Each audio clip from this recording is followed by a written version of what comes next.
శ్రీగురుభ్యో నమ. హరి ఓం. శ్రీమహాగణాధిపతయే నమ. శ్రీమహాసరస్వత్యై నమ. శ్రీగురుభ్యో నమ. హరి ఓం. అజ్ఞానతిమిరాంధస్య జ్ఞానాంజనశలాకయా చక్షుర్మీలితం येन తస్మై శ్రీగురవే నమః. విశ్వావసనామ సంవత్సర శుభాకాంక్షలు. అందరూ కూడా ఈ సంవత్సరం ఆయురారోగ్య ఐశ్వర్యాభివృద్ధి కలిగి సకల సద్గుణ సంపన్నులై భక్తి జ్ఞాన వైరాగ్యాదులు కలిగి అరోగులై రోగం లేనటువంటి వాళ్ళై మంచి జ్ఞానం కలిగి మంచి అభివృద్ధి సాధించాలి అని చెప్పి ఆ పరమేశ్వరుణ్ణి వినయ భక్తిపూర్వకంగా విశ్వావసనామ సంవత్సరానికి అందరూ కూడా బాగుండాలి అని నమస్కరిస్తూ శుభాకాంక్షలు తెలియపరుస్తున్నాను. అయితే యకర్త జగతాం భర్త సంహర్త మహసాం నిధి ప్రణమామి తమాదిత్యం బహిరంతస్తమోపహం. యకర్త కర్త అయినటువంటి వాడు, అందరినీ రక్షించేటువంటి వాడు. జగతాం భర్త, జగత్తు మన ఇండియా కాదు, అన్ని దేశాలకి, మరి అన్ని దేశాలకి కూడా జగత్తు మొత్తానికి భర్త అనగా భరించేటువంటి వాడు. అన్ని దేశాలకి భరాయించగలిగినటువంటి భర్త అనేటువంటి వాడు. యకర్త జగతాం భర్త సంహర్త, అందరినీ రక్షించేటువంటి వాడు. మహసాం నిధి, ఒక పెద్ద నిధి. ఒక బంగారపు కొండ చాలదు, మేరు పర్వతం చాలదు, అన్నిటినీ మించినటువంటి నిధి కలిగినటువంటి వాడు. యకర్త జగతాం భర్త సంహర్త, అందరినీ సంరక్షించేటువంటి వాడు. సంరక్ష మహసాం నిధి, అటువంటి గొప్ప నిధి ఆయన దగ్గర ఉంది. మహసాం నిధి. ప్రణమామి తమాదిత్యం, నమస్కారం చేస్తున్నాను. ఆదిత్యం, ఆదిత్యం అనగా ఆదిత్యోర్కోరవిర్భానుర్భాస్కరశ్చ దివాకరః మార్తాండ సవిత హేళక్షేత్రీక్ష్ణాంశుర్మిహిరో రవి అని సూర్య భగవానుడు అందరికీ, ప్రతి దేశానికి, ప్రతి స్థలంలో కనపడేటువంటి భగవానుడు. అన్ని మతాలకు, అన్ని కులాలకు, ప్రతి జీవరాశికి కూడా కనపడేటువంటి భగవానుడు. ఆయన లేకపోతే ఏమీ జరగదు. అటువంటి సూర్య భగవానుడు ఏమంటారు? ఆదిత్యోర్కోరవిర్భానుర్భాస్కరశ్చ దివాకరః మార్తాండ సవితా హేళిస్తీక్ష్ణాంశుర్మిహిరో రవి. 12 పేర్లు ఉన్నాయి ఆయనకి. ఆదిత్య, అర్క, రవి, భాను, భాస్కర, దివాకర, మార్తాండ, సవిత, హేళి, తీక్ష్ణాంశు, మిహిర, రవి. ఇట్లా 12 పేర్లు కలిగి ఉన్నటువంటి సాక్షాత్తు అన్ని మతాలు కలిసి ఆయన్ని గుర్తుపెట్టుకు ఆయన్ని దేవతగా పూజించి అన్ని మతాలు కూడా ఏకమై ఆ సూర్య భగవానుని ప్రార్థిస్తూ ఉన్నాం. అయితే ఈ సూర్యచంద్రుడు వల్ల మరి రాత్రి పగళ్ళు, పక్షాలు, నెలలు, సంవత్సరాలు ఇవన్నీ కూడా వస్తున్నాయి. అటువంటి సంవత్సరాల్లో ఇప్పుడు విశ్వావసునామ సంవత్సరం 2025 మార్చి నుండి ఒక సంవత్సరం విశ్వావసు నామ సంవత్సరం. ఈ విశ్వావసనామ సంవత్సరం వస్తుంది. ఈ విశ్వావసనామ సంవత్సరం మార్చి 30వ తారీఖున విశ్వావసనామ సంవత్సరం. ఈ విశ్వావసనామ సంవత్సరంలో ముందుగా భగవానుని ప్రార్థిస్తున్నాం. శ్రీకళ్యాణగుణావహం ఈ విశ్వావసనామ సంవత్సరం మనకు ఎట్లా జరగాలి అనేది ఒక నిర్ణయం ఉంది. శ్రీకళ్యాణ గుణావహం. కళ్యాణం అంటే పెళ్ళని కాదు, అందరి ఇళ్లల్లో కూడా శుభకార్యాలు, వివాహం కావచ్చు, ఒక ఇల్లు కట్టుకోవచ్చు, మరి పెళ్లి చేసుకోవచ్చు, ఒక సంతానం కలగవచ్చు, ఒక దైవ పూజ, ప్రత్యేకమైన దైవ పూజ చేసేవన్నీ కూడా శ్రీకళ్యాణ గుణావహం. శ్రీకళ్యాణం జరగాలి. రిపుహరం. ఈ సంవత్సరం అంతా కూడా రిపులు, శత్రువులు అనేవాడు లేకుండా ఉండాలి. అంటే శత్రువులు నశించిపోవాలని కాదు, శత్రుత్వం అంతా పోయి అందరం కలిసి మంచిగా జీవించాలి. రిపుహరం. దుస్వప్న దోషాపహం. కళలు రాత్రిపూట వస్తుంటాయి, చెడు కళలు వస్తుంటాయి.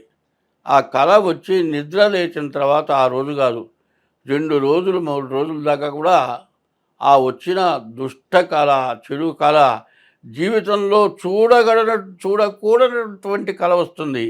ఆ కళ 3 రోజులైనా 4 రోజులైనా ఏ ఒక మనిషిని గురించి వస్తుందో, తను ఏదో చచ్చిపోయినట్టు అట్లా వస్తుంది. ఆ మనిషి కనపడేటంత వరకు కూడా, ఆ మనిషితో మాట్లాడేంత వరకు కూడా ఆ బాధ దుఃఖం పోయినటువంటి కళ దుస్వప్న దోషాపహం. అటువంటి దుస్వప్నాలు రాకుండా ఉండాలి. గంగా స్నాన విశేష పుణ్యఫలదము. ఈ సంవత్సరంలో కుంభమేళ వచ్చింది. ఈ కుంభమేళ గంగా, యమున, సరస్వతి ఆ నదులు కలిసే చోట అందరూ కూడా స్నానం చేస్తున్నారు.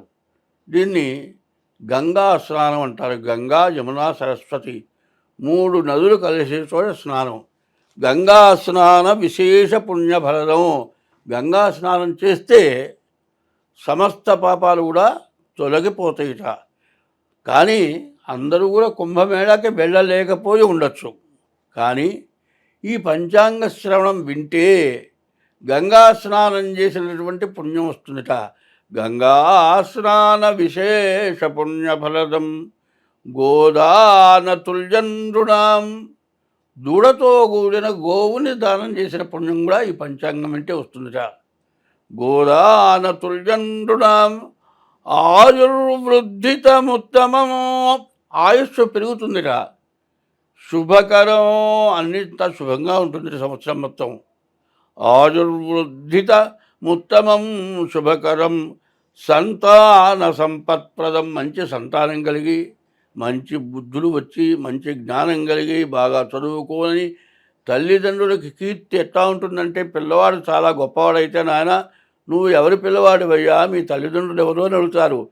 సంతాన సంపత్ప్రదం అంతా అంటే మంచి సంతానం వచ్చి, సంతానం కలిగి నానాశాస్త్ర సుసాధనం. అనేక రకాల శాస్త్రాలు ఉన్నాయి. ఈ పంచాంగ శ్రవణం చేస్తే ఎన్నో శాస్త్రాలు చదివినంత ఫలితం ఇస్తుందిట. పంచాంగమాకర్ణ్యతాం. ఈ పంచాంగం వింటే మరి నానాశాస్త్ర సుసాధనం సముచితం, చెప్పకుండానే విన్ని వస్తాయిట. పంచాంగమాకర్ణ్యతాం. సంవత్సరాల పండుగ రోజు ఇప్పుడు చెబుతున్నది పొద్దున్నే సూర్యోదయానికి ముందుగా లేచి స్నానం చేసి ఈ పంచాంగ శ్రవణం చేయాలి. ఈ పంచాంగ శ్రవణం ఏ రోజైనా చేయొచ్చు కదా అంటే చేయొచ్చు, ఏ రోజైనా చేయొచ్చు. కానీ సంవత్సరారంభం రోజున, మొట్టమొదటి రోజున సూర్యోదయానికి ముందుగా నిద్ర లేచి స్నానం చేసి ఈ పంచాంగ శ్రవణం చేయాలి. అయితే ఈ పంచాంగ శ్రవణం చేసే ముందు ఏమి చేయాలి? తల మీద స్నానం చేయాలి. పంచపల్లవాలు అంటారు. మామమే రాజు, మామిడి, మర్రి, రావి, జుబ్బి, ఇవి పంచపల్లవాలు. ఇటువంటివి తీసుకొచ్చి తోరణం కట్టాలట వాకిటికి. దీపారాధన చేయాలట. ఆ దీపారాధన చేసి దీపం జ్యోతి పరబ్రహ్మము దీపం జ్యోతి పరాయణో దీపేన హరదే పాపం సంధ్యాదీపం సరస్వతి భగవతి భారతి నిక్షేషజాడ్యాపహ. ముందు జ్యోతి, బ్రహ్మస్వరూపం. బ్రహ్మజ్ఞానంతో బ్రాహ్మణ అన్నారు. బ్రహ్మజ్ఞానం అంటే బ్రాహ్మడే కాదు, బ్రహ్మజ్ఞానం అనడానికి ఎవరికైతే అన్నీ తెలిసినటువంటి వాళ్ళు. వేదాంతం అనగా అర్థం ఏంటంటే వేదంలో ఉండేటువంటి సమస్యలన్నీ కూడా తెలుసుకున్నటువంటి వాళ్ళు బ్రహ్మజ్ఞాన పరులు అంటారు. అటువంటి బ్రహ్మజ్ఞానం కలిగి ఉండటానికి దీపారాధన వెలిగించి దేవుడి దగ్గర దేవుడికి నమస్కారం చేయాలి. అది ఎట్లా ఉంటుందంటే, జన్మనా జాయతే శూద్ర, బ్రాహ్మణైన వాడు పుట్టేటప్పుడు శూద్రుడిగా పుట్టాట. కర్మణా జాయతే ద్విజ, వాడు చేసే ప్రవర్తన పెద్దవాళ్ళు తల్లిదండ్రులైనటువంటి వాళ్ళు ఎట్లా ప్రవర్తించాలి, పొద్దున్నే నిద్ర లేవాలి, స్నానం చేయాలి, దేవుడికి దండం పెట్టాలి, తల్లిదండ్రులకు దండం పెట్టాలి, ఇవన్నీ నేర్పుతారు పెద్దవాళ్ళు. బ్రహ్మజ్ఞానంతో బ్రాహ్మణ అంటే ఎట్లా ఉంటారు? పుట్టినప్పుడు జన్మనా జాయతే శూద్ర, పుట్టేటప్పుడు శూద్రుడిగా పుట్టాడు. కర్మణా జాయతే ద్విజ, ఎట్లా ఉండాలి, ఎవరితో ఎట్లా మాట్లాడాలి అవి నేర్చుకున్న తర్వాత కర్మ ద్వారా ద్విజుడైనాడు. కర్మణా జాయతే ద్విజ, వేద పాఠంతో విప్రాణం, వేదం నేర్చుకోగానే విప్రుడైనాడు. జన్మనా జాయతే శూద్ర, కర్మణా జాయతే ద్విజ, వేద పాఠంతో విప్రాణం, బ్రహ్మజ్ఞానంతో బ్రాహ్మణ, ఈ బ్రహ్మజ్ఞానం అన్నీ తెలుసుకొని ఎవరికి ఎట్లా చెప్పాలి, ఎవరితో ఎట్లా మాట్లాడాలి, చెడువాడిని మంచివాడిగా ఎట్లా మార్చాలి, వాడు చేసిన తప్పుని ఎట్లా తెలియపరచాలి. తిడితే రాదు, కొడితే రాదు, ప్రాణం తీస్తే రాదు, కానీ మనం చెప్పు చేతలు చెప్పడం మంచిగా 100 సార్లు 1000 సార్లు చెప్పి వాడిని మార్చగలిగినటువంటి జ్ఞానం గలవాడు బ్రహ్మజ్ఞానంతో బ్రాహ్మణ అన్నారు. అందరి చేత పూజింపబడేటట్టుగా చెడువాడు కూడా దురభిప్రాయాలు చెడు లక్షణాలు ఉన్నవాడికి కూడా మనం చెబితే, అమ్మో పెద్దవాడు ఆయన చెబితే వినాలి అని దండం పెట్టి వినేటట్టుగా తెలియపరచగలిగినటువంటి వాడు బ్రాహ్మడు అన్నారు. అటు బ్రహ్మజ్ఞానంతో బ్రాహ్మణ, అటువంటి జ్ఞానం రావాలి ఈ పంచాంగం వింటే. పుట్టినప్పుడు బ్రాహ్మడే శూద్రుడు, ప్రవర్తన ద్వారా ద్విజుడు, వేదపాఠం చేత విప్రుడు, బ్రహ్మజ్ఞానంతో బ్రాహ్మణ. మరి జరిగింది, జరగబోయేది, జరుగుతున్నది కాక అందరూ సమానులే, ప్రతి జీవరాశి సమానమే. హిందూ మతం యొక్క లక్షణం ఏంటంటే సర్వప్రాణికోటి కూడా బాగుండాలని కోరుకునేదే బ్రహ్మజ్ఞానం. అటువంటి వాడు బ్రాహ్మడవుతాడు. అయితే అటువంటి బ్రాహ్మడికి వచ్చేటువంటి జ్ఞానం ఈ పంచాంగం వింటే వస్తుంది. సరే, దీపారాధన చేశావు, వాకిటి తోరణం కట్టావు, దీపారాధన చేశావు, తర్వాత వేప పూత, మామిడి కాయ, మరి తేనె, ఇవన్నీ కూడా తీసుకొచ్చి పంచామృతం అంటారు ఈ ప్రసాదం. ఈ ప్రసాదం తీసుకోవాలి. ఉప్పు, పులుపు, తీపి, చేదు, వగరు. పులుపు, ఉప్పు, తీపి, చేదు, వగరు 5 రకాలు ఈ ప్రసాదం తీసుకోవాలి. చాలామంది పచ్చడి అంటారు. పచ్చడి కాదు, రోట్లో వేసి నూరితే పచ్చడి అయింది. ఇది పచ్చడి కాదు. వేప పూత, వేపకాయ తయారు కావటానికి ముందు పూత పోస్తుంది. ఆ పూతకు చుట్టూ కూడా రేకులు ఉంటాయి. అష్టదళ పద్మం అంటారు. 8 రేకులు ఉంటాయి చూడండి, సన్న సన్న రేకులు, బియ్యపు ఆ రేకులే వేస్తాను. పైన పుప్పొడి ఉంటుంది, అది లేకుండా ఆ వేప పూత వేసి ఉప్పు, పులుపు, తీపి, చేదు, వగరు ఇన్ని రకాలు. దీనికంటే ఆనందంగా ఉన్నప్పుడు తీపి, మరి ఇష్టం లేనప్పుడు వగరు, ఇంకా కష్టం కలిగినప్పుడు చేదు, తర్వాత ఆనందం కలిగినప్పుడు తీపి. ఇన్ని రకాల బాధలు ఈ సంవత్సరాల నుంచి అన్నీ జాగ్రత్తగా అన్నీ సమకూర్చుకొని అన్నీ సర్దుబాటు చేసుకొని అందరితో కలిసి అందరం మమేకంగా చెడువాళ్ళు మంచివాళ్ళం కూడా కలిసి ఇక ఎటువంటి చెడు కలగకుండా ప్రవర్తించేదే ఈ పంచాంగ శ్రవణం. అయితే పంచాంగంలో చాలా రకాల చెడులు ఉంటాయి. అన్నీ కూడా మనకి పోవటం కోసమని ఈ పంచాంగ శ్రవణం చేస్తున్నాం. ఈ పంచాంగ శ్రవణం చేసేటప్పుడు నవనాయకులు అన్నారు. 9 గ్రహాలు ఉన్నాయి. ఇప్పుడు ప్రధానమంత్రి, రాష్ట్రపతి, మరి ఇట్లా మంత్రులు ఉన్నారు. పార్లమెంటు మెంబర్లుగా పోటీ చేసి గెలిచి వాళ్ళే మంత్రులుగా వస్తారు. అట్లాగే ఈ 9 గ్రహాలు కూడా మంత్రులుగా వస్తారు. ఈ మంత్రుల్లో పాపగ్రహాలు, శుభగ్రహాలు 2 రకాలు ఉన్నాయి. మరి 24 నుంచి 27 వరకు కూడా పాపగ్రహాల బలమే ఎక్కువగా ఉంది.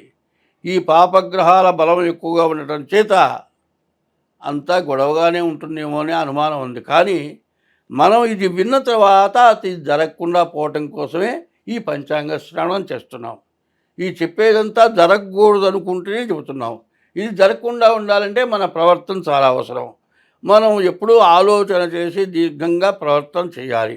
ఎటువంటి సమస్యనైనా ఎదుర్కోవాలి అంటే మిత్రత్వంతో సాధించాలి, శత్రుత్వంతో సాధించలేము. కాబట్టి ఇది ఏమిటి అనేది మనం ఆలోచించుకోవాలి.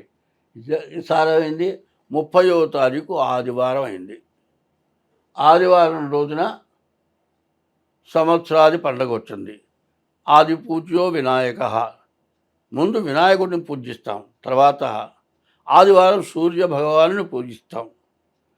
ఆ రోజు ఏమైంది? సూర్యుడు రాజు అయినాడు. ఈ సంవత్సరానికి సూర్యుడు రాజు. అది ఎట్లా ఉంచండి. ఈ సంవత్సరం ఎట్లా ఉంది అంటే పాపగ్రహాల వల్ల అందులో మార్చి 30వ తారీఖున 6 గ్రహాలు ఒక చోట చేరుతున్నాయి. షష్టగ్రహ కూటమి అన్నారు. ఈ 6 గ్రహాల కూటమి వల్ల సమస్యలు విపరీతంగా ఉండవచ్చు. సమస్యలు ఉండవనేది వేరు, ఉండకుండా చేసుకోగలగటం కూడా వేరు. సమస్యలన్నీ తేలిగ్గా తీసేసి సమర్థించుకొని ముందుకు పోయేవాళ్ళు చాలామంది ఉన్నారు. ఇవాళ మనం ఆలోచిస్తే ఉన్నటువంటి ప్రధానమంత్రులందరిలోకి కూడా మోదీ గారు ఎన్నో కష్టతరమైనటువంటి వాటినన్నిటిని కూడా సాధించాడు.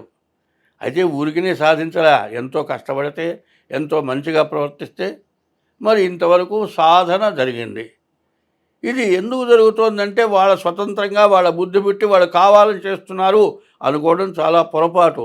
దారిన వెళుతూ ఉండగా మరి పోతూ ఉండగా ఏమవుతుంది? రోడ్డు వెంబడి చెట్లుంటాయి. ఆ చెట్లు కొమ్మ వచ్చి కంటికి తగిలి కన్ను పోతుంది. అదేమన్నా కంటికి తగలాలని పోతున్నామా? లేదు. పోతూ పోతూ ఉండగా కాలు జారి కింద పడ్డాం అనుకోండి, అది కావాలని చేసుకుంటున్నామా? లేదు. అది దానంతటా అది జరుగుతుంది. అటువంటిది ఏది జరగకుండా ఉండగలిగేటట్లుగా మరి మన భారతదేశం మరి 5 సంవత్సరాలు కూడా అయిపోయి మరి కొత్త సంవత్సరం ప్రారంభమైంది. అన్ని విధాలా బాగుంది. మరి ఇటువంటి రోజులు మనకు ఎందుకు వచ్చినాయి అంటే మరి హిందూ దేశం ఎట్లాంటిదంటే అందరం బాగుండాలి, అందరిలో మనం ఉండాలి అనేటువంటి ఉద్దేశంతో మనం బాగున్నాం. ఇప్పుడు ఈ పాపగ్రహాల వీక్షణ వల్ల అధికార పక్షం అన్నారు. పరిపాలన చేసేది అధికార పక్షం.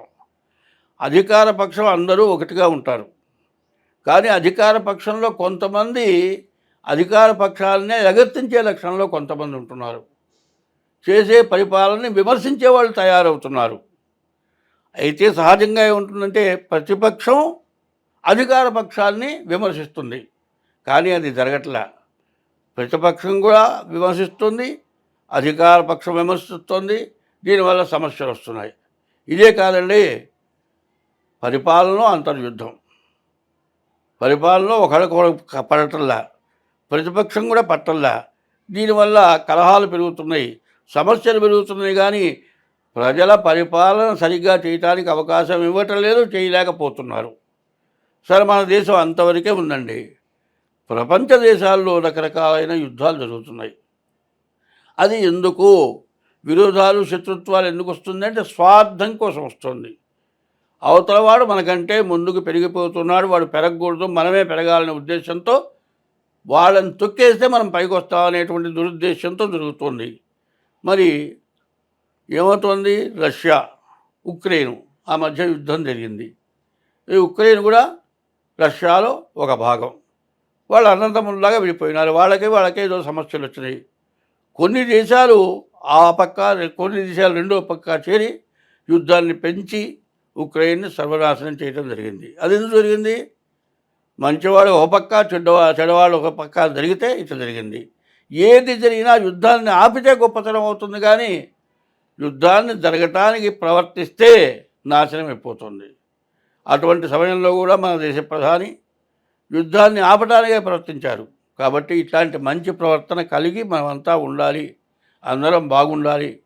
మరి రేపు సంవత్సరాది రోజున ముందుగా వాళ్ళు చెప్పిందంతా కూడా పంచాంగ శ్రవణం జాగ్రత్తగా చేయాలి. అంటే ఇప్పుడు రాబోయేది ఏమిటంటే రాజులకి, మంత్రులకి, పరిపాలకులకి ఒకళ్ళకొకళ్ళ పట్టల్లా. ఇంట్లో భార్యాభర్తలకి, తల్లిదండ్రులకి, భార్యాభర్తలకి, భార్యాభర్తలకి, తల్లి పిల్లలకి, తండ్రి పిల్లలకి, పక్క ఇంటి వాళ్ళకి ఇట్లాంటిది గొడవలు బయలుదేరి తగాదాలు పడి, మరి తగాదాలతో ఆగిపోయినవి పోగొనేవి కొన్ని ఉన్నాయి, కొట్టుకుంటే ఆగిపోయినవి కొన్ని ఉన్నాయి, కొట్టుకోకుండా కొట్టుకుపోతే క్రిమినల్కి పోతే ఆగినవి కొన్ని ఉన్నాయి, క్రిమినల్కి పోయినా ఎన్ని సంవత్సరాలు జరిగినా ఆగనటువంటివి ఉన్నాయి. భార్యాభర్తల యొక్క సమస్యల వల్ల ఇవాళ వివాహం అయిన తర్వాత చాలామంది భార్యాభర్తలు ఇద్దరు కూడా తగాదాడుకొని కోర్టుకి ఎక్కి కోర్టులో ఏమీ తేలక పేరుకుపోయిన కేసులు విపరీతంగా ఉన్నాయి. ఇప్పుడు ప్రతి లాయర్లు కూడా చెబుతున్నారు. ఇటువంటివి ఇదివరకల్లా జరిగినాయి.